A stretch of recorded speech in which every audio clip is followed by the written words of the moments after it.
According to the CDC, only 40.4% of patients are seen in less than 15 minutes in an emergency department.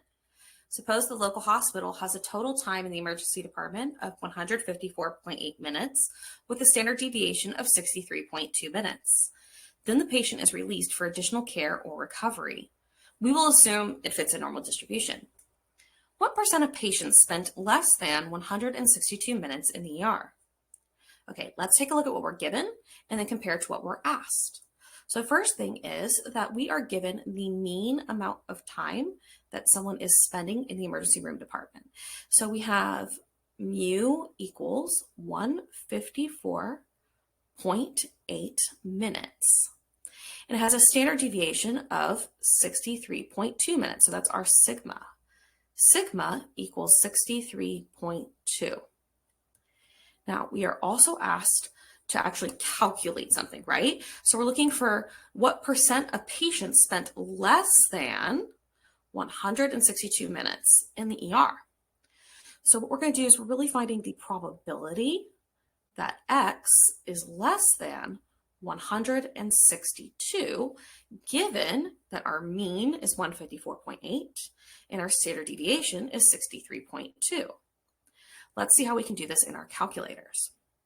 So the first thing you want to do is click on second and then vars. Now, vars means variable, okay, variables. Once we're in here, you're going to see this menu, and we want to scroll down to normal CDF. So you can do that either by using the arrow down button and pressing enter, or by typing in the number 2 to jump straight to it. Once you're there, you're going to see this window. The lower in this case is -1 E99, because when we're saying that X is less than 162, we're saying that it is really starting at negative infinity and going up to 162. But our calculators don't have a way to write negative infinity. So that's why we do this negative, really big negative number. So now this E, okay, I'm going to go ahead and point that out, is this right here. So if it's not already in there, sometimes it is because we start, a lot of times our default is that, is you'll hit second and then this button, and it will make it E. And that's really like saying -1 times 10 to the 99. So it's just like a huge number in the negative direction. So once you have that in there, again, that's our lower limit because we want everything up to 162. Then you're going to type in our upper limit. Now, we want it up to 162, so we type in 162 for upper. And then we're going to put in the mean and standard deviation we were given in the problem. So in this case, we have the mean is 154.8. And again, that's with the letter mu. And then our standard deviation was 63.2, which is our sigma. You're going to use the arrow button down to paste and press enter. And then you press enter one more time. And now you're going to have your answer.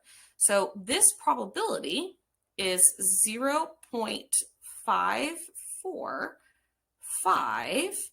And then you'll notice that the next digit's a 3, but the one after that is a 5. So because the one after it is 5, we have to round up, so we'll have a 4. Pay attention. Most of these questions will tell you how many decimal places they want. I go with 4 as kind of a default unless they tell me otherwise. And then we just want to make sure we're answering exactly how they asked for it. So because they said what percent of patients, we are going to turn this into a percent by moving the decimal place twice to the right, which would give us 54.54%.